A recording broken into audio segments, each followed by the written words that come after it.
That right there, that's what happens when a human tries to pull a Peregrine Falcon's favorite party trick. You see, while our poor friend just became a wall mural, the Peregrine Falcon dives at 389 kilometers per hour and lives to tell the tale. Today, we're looking at the biological F-16 and why your lungs would turn into smoothie long before you hit the ground. Most birds are content with a gentle glide. The Peregrine Falcon, however, treats physics like a suggestion it's about to break. At terminal velocity, this bird endures G-forces that would make a fighter pilot pass out, and wind pressure that would rip a human's face off. Poor technique, Stickman. Throughout this video, we're going to strip away the feathers to see the high-tech engineering hidden inside this feathered missile. From specialized nose cones to G-force-defying eyeballs, we'll uncover how evolution built a biological wrecking ball. Strap in, because we're about to defy gravity and probably the laws of common sense. If you want to see how we're going to stop Stickman from turning into a pancake in the next part, make sure you're subscribed so you don't miss the science of that bone-crushing impact. Imagine you're falling. Not just falling, but screaming toward the earth at 240 miles per hour. That's the Peregrine Falcon's specialty. To understand how this bird becomes a living missile, we have to talk physics, specifically gravity and the drag equation. Think of it as your speed limit. Gravity acts as the engine, constantly pulling you down, while air resistance, or drag, tries to hold you back. To go faster, you either need to be heavy or incredibly aerodynamic. The Falcon? It's both. It's all about the CD, the drag coefficient. By tucking its wings, the Falcon minimizes surface area, slicing through the air like a needle. Me? Not so much. I think I skipped the part about streamlining my head. To survive a dive that would turn a human into a pancake, the Peregrine Falcon doesn't just fall, it engineers its own geometry. As it enters the stoop, it pulls its feathers in tight, becoming a compact, living teardrop. By minimizing its cross-sectional area, it slices through air resistance like a scalpel. It's all about streamlining. The bird creates a laminar flow where air glides smoothly over its surface. Meanwhile, our feathered friend manages a drag coefficient that would make a race car designer weep. Unlike the Falcon, Stickman is currently creating enough turbulent wake to power a wind farm, and none of it is going in a straight line. If you think Stickman's form is a disaster, wait until you see how the Falcon keeps its eyes from popping out during this descent. Stick around, because the biology behind that dive is even wilder than the physics. Now, you might be thinking, at 240 miles per hour, wouldn't the Falcon's lungs just pop? If you or I tried to breathe during that dive, the air pressure would be like shoving a leaf blower down our throats. The Falcon gets around this with genius biological engineering. Bony nasal tubercles. These tiny cone-shaped structures sit right inside the nostrils. Think of them as nature's airflow baffles.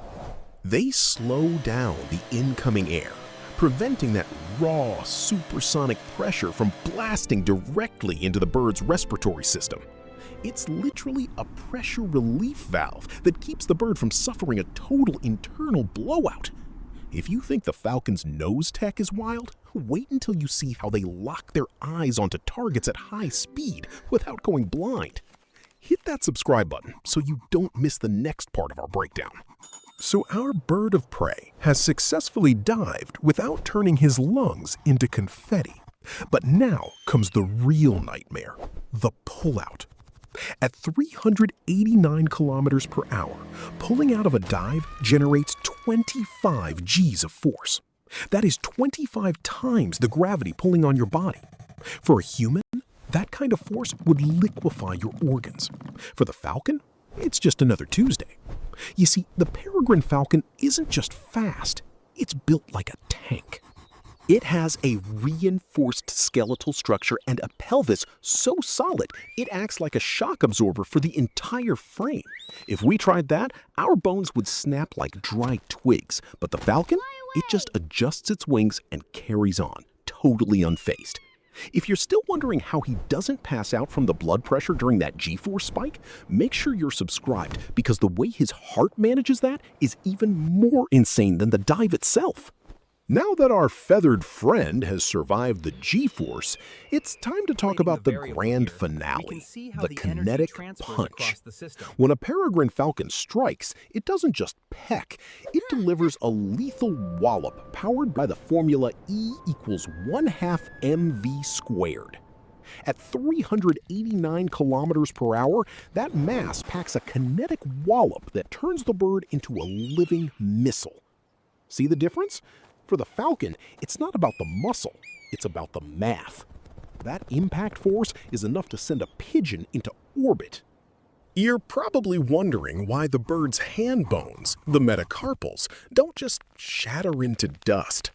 It's because their skeletal structure is built to distribute that massive force instantly.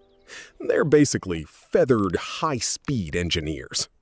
If you're enjoying watching Stickman fail at basic physics, hit that subscribe button. We've got plenty more chaos coming up as we dive into how exactly they survive the impact without turning their own bones to jelly. Now, you might be thinking, how does this bird not pass out from oxygen deprivation while plummeting at terminal velocity? It's all about the avian respiratory system. While your lungs are like a two-way street, air goes in and out the same pipe, which is honestly a bit inefficient, birds have a unidirectional airflow system. It's like a constant high-speed breeze moving through their lungs in one direction, keeping them fully oxygenated even during the most intense G-force dives.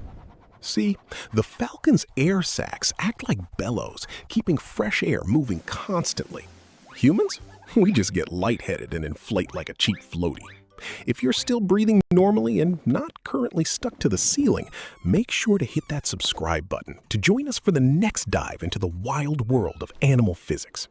Now that our Falcon is breathing easy, it's time to talk about the hunt. Think of the Peregrine Falcon as a living, breathing, guided missile. But it's not just falling, it's calculating. As it screams through the sky, the Falcon doesn't just aim where the prey is, it predicts where the prey will be.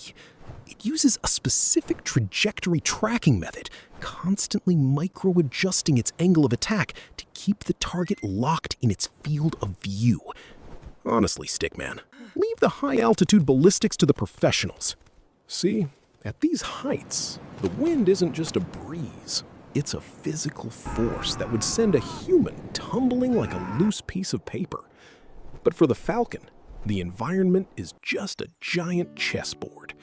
It accounts for crosswinds, air density, and the frantic, evasive maneuvers of its target, all while hurtling toward Earth at speeds that would flatten a lesser creature into a pancake.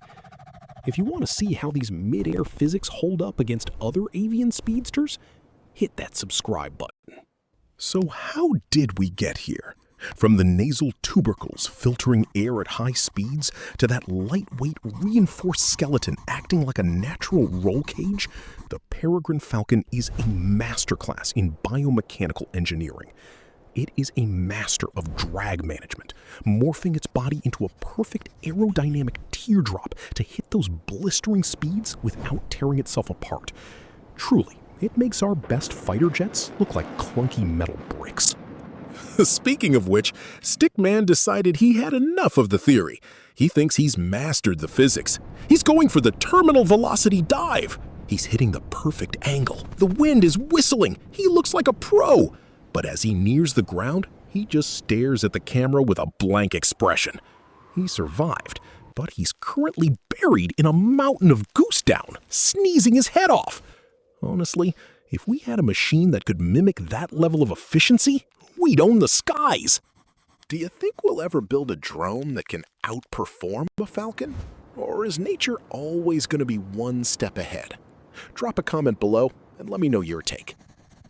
So, whether it's gravity or a lack of aerodynamic common sense, physics always keeps the final score.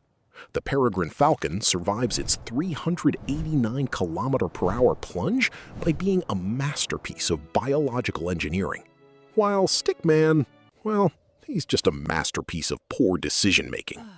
Next time you're in a hurry, maybe just take the stairs, or at least wear a helmet. Thanks for watching.